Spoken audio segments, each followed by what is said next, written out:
साल 2012 में मेक्सिको के एक छोटे गांव कोस्टा एजोल में रहने वाला जोस सेल्वाडोर एल्वेरिंगा नामी एक शख्स मछली का शिकार करने के लिए अपने एक दोस्त के साथ एक छोटी बोट पर रवाना हुआ।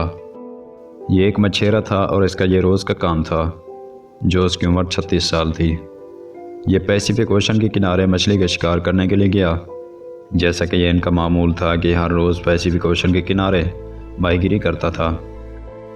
इस रोज़ जोस ने सोचा था कि अब की बार वो और उसका साथी 30 घंटे समंदर में गुजारेंगे ताकि वो ज़्यादा मछलियाँ पकड़ सकें और उन्हें बेचकर ज़्यादा पैसे कमा सकें।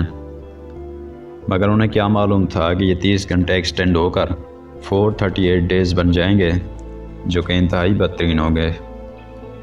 इनके पास सिर्फ एक दिन का खाने पीने का सामान था और इनकी 7 फुट की बोट में एक इंजन, एक दिन का खाने पीने का सामान, एक जाल और एक रेफ्रिजरेटर मौजूद था, जो कि मछलियाँ स्टोर करने के लिए था। पैसिफिक ओशन हमारी सोच से भी ज़्यादा बड़ा है। इसकी लंबाई का अंदाज़ा आप इस बात से लगा सकते हैं कि हमारी ज़मीन का टोटल खुश्क हिस्सा 148 मिलियन स्क्वायर किलोमीटर के एरिया पर फैला हुआ है, जबकि पैसिफिक ओशन का एरिया 165 मिलियन स्क्वायर किलोमीटर है। जोस और इसका साथी मेक्सिको से 120 किलोमीटर दूर चले गए और अपना जाल बिछा दिया, लेकिन इसी वक्त एक खौफनाक तूफ़ान वहाँ पहुँचा। अपनी जान बचाने के लिए वह मछली के जाल को वहीं छोड़कर वापस साहिल की तरफ उल्टे पांव भागे। पूरे 6 घंटे बोट को पूरी रफ्तार में चलाने के बाद सुबह के 7 बजे वो मेक्सिको के साहिल से सिर्फ 20 किलोमीटर ही दूर थे कि उनकी बोट का इंजन ख़राब हो गया। वो इस तूफ़ान को तो पीछे छोड़ने में कामयाब हो गए थे, मगर उनकी किस्मत ने अब उनका साथ छोड़ दिया था। साहिल से सिर्फ 20 किलोमीटर की दूरी पर ही उनकी बोट के इंजन से धुआं निकलना शुरू हो गया था। अब ना तो इनके पास चप्पू थे और ना ही बोट की डायरेक्शन कंट्रोल करने वाला सेल, लेकिन इनके पास अब भी अपनी जान बचाने के लिए एक ज़रिया मौजूद था और वो था इनकी बोट में मौजूद रेडियो। फिर चूँकि सफ़र करते करते इनको 20 घंटे गुजर चुके थे, इसलिए इनके रेडियो की बैटरी भी लो हो गई थी, मगर इन्होंने इस रेडियो के इस्तेमाल करते हुए अपने बॉस को अपनी करंट लोकेशन से आगाह किया और मदद मांगनी चाहिए।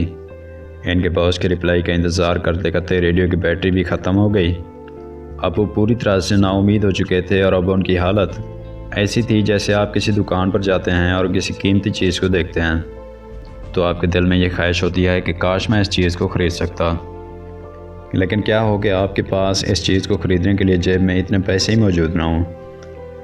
यही हाल अब जोस और उसके साथी का हो चुका था कि उन्हें दूर से किनारा तो नज़र आ रहा था, मगर वे इस तक पहुंच नहीं सकते थे। फिर चूँकि जिस तरफ से तूफ़ान या आंधी की आमद होती है उसी डायरेक्शन में तेज़ हवाएं भी चलती हैं। वहाँ पर भी तेज़ हवा चलने लगी और ये उन्हें उस तूफ़ान की तरफ वापस लेकर जा रही थी जिससे वो अपनी जान बचाकर निकल आए थे। जोस के बॉस ने एक सर्च टीम भी भेजी, मगर ये तेज़ हवाएं जोस और उसके साथी को मुसलसल तूफ़ान की तरफ ले जाने लगी। 5 दिनों का वक्त गुजर गया।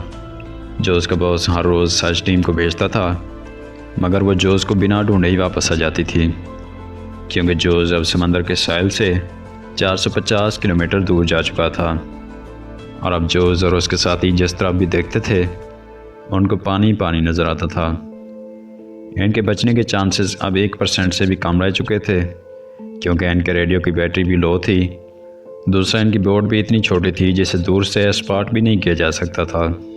तीसरा ये कि इनके पास अब खाने का सामान ख़त्म होने को था। इसके अलावा ना ही इनके पास कोई फ्लेयर गन थी और ना ही आग जलाने के लिए धुएं से सिग्नल देने के लिए कोई और चीज़ मौजूद थी।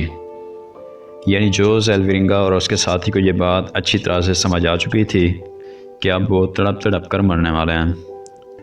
अब चूँकि उनके खाने का सामान ख़त्म हो चुका था, इसलिए जो परिंदे भी इनकी बोट के करीब आते थे वो इनका गोश्त खाने के लिए इस्तेमाल करते और इनका खून बतौर पानी इस्तेमाल करते थे, क्योंकि समंदर का पानी काफ़ी नुकसानदेह साबित होना शुरू हो गया था। इसके साथ ही जो मछलियाँ उनके हाथ आ जाती थी उसे भी खा लेते थे।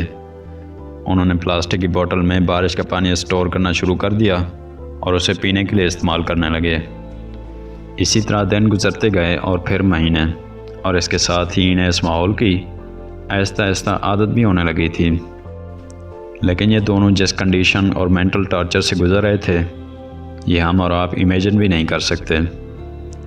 एक ही बोट में मछलियाँ खाते, बारिश का पानी पीते। इनको 4 महीनों का वक्त गुजर गया, लेकिन जोस के दोस्त से ये टॉर्चर बर्दाश्त ना उसका और उसने पानी में छलांग लगाकर खुदकशी कर ली। जोस अब इस बोट पर बिल्कुल अकेला रह चुका था और वो चारों तरफ से घिरे समंदर के एरिया में ज़िंदगी बसर करने लगा। मैप्स के मुताबिक जब जोस के दोस्त ने खुदकशी की थी तो इस वक्त इनकी बोट पैसिफिक ओशन के सेंटर में मौजूद थी और पैसिफिक ओशन का ये हिस्सा खामोश तरीन हिस्सा माना जाता है। हत्ता कि यहाँ से कार्गो शिप्स भी कभी कभार गुजरती हैं। मैक्सिको के साहिल को छोड़े अब इनको 6 माह गुजर चुके थे। जो उसका दोस्त भी अब मर चुका था, इसी वजह से वो अब काफ़ी ज़्यादा फ्रस्ट्रेटेड भी हो चुका था।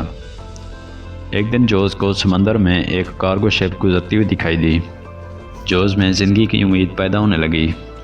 जोस ने इस कार्गो शिप के लोगों की तवज्जो खुद की तरफ लाने के लिए कई तरह के इशारे किए, मगर चूँकि ना ही इनके पास कोई फ्लेयर गन थी और ना ही धुएँ से सिग्नल देने के लिए कोई और चीज़ मौजूद थी।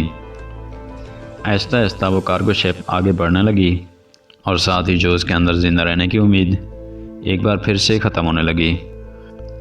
इमेजिन करें कि समंदर के बीचों बीच जब एक एक दिन ज़िंदगी और मौत की कशमकश में गुजरे और आखिरकार ज़िंदा रहने का कोई आसरा मिले और वो भी इग्नोर करके चला जाए तो कैसा लगेगा। 11 महीनों के बाद जोस अपनी इस छोटी सी बोट पर 800 किलोमीटर ट्रेवल कर चुका था। अब इसके कपड़े भी फट चुके थे और इसे खुद को सनलाइट से बचाने के लिए अंडरवेस्ट का इस्तेमाल करना पड़ता था। आखिरकार वो घड़ी आ गई जब किस्मत जोस पर मेहरबान हो गई। 30 जनवरी 2014 को, यानी पूरे 14 महीनों के बाद, जोस को अपने आसपास पानी में नारियल तैरते हुए दिखाई देने लगे। अब उसे ये बात समझ आ चुकी थी कि वो किसी आइलैंड के करीब आ चुका है जहाँ पर दरख्तों पर लगे नारियल टूट टूट कर पानी में तैर रहे हैं। जोस ने अपनी कश्ती को अपने हाथों की मदद से चलाकर इस डायरेक्शन की तरफ ले जाने की कोशिश की जिस सिमत से नारियल तैरते हुए आ रहे थे। बिलाखिर जोस को एक आइलैंड नज़र आने लगा। आइलैंड के करीब आते ही जोस को ये खदशा हुआ कि जैसे वो पहले किनारे पर जाने से रह गया था, अब भी उसके साथ ऐसा ना हो जाए। इसलिए उसने पानी में छलांग लगाई और तैरते हुए आइलैंड पर पहुंच गया। पिछले 14 महीनों में जोस ने पहली बार ज़मीन पर कदम रखा था। इतने में उस आइलैंड पर एक बीच हाउस दिखाई दिया जिसमें वहाँ का लोकल मौजूद था। पिछले 438 डेज़ में जोस का पहली बार किसी इंसान से कांटेक्ट हुआ था। यह आइलैंड मार्शल आइलैंड का एक रिमोट आइलैंड था जिसको ईबोन अटल भी कहा जाता है। और हैरत अंगेज़ तौर पर यह आइलैंड जोस के स्टार्टिंग पॉइंट से 11,000 किलोमीटर दूर है।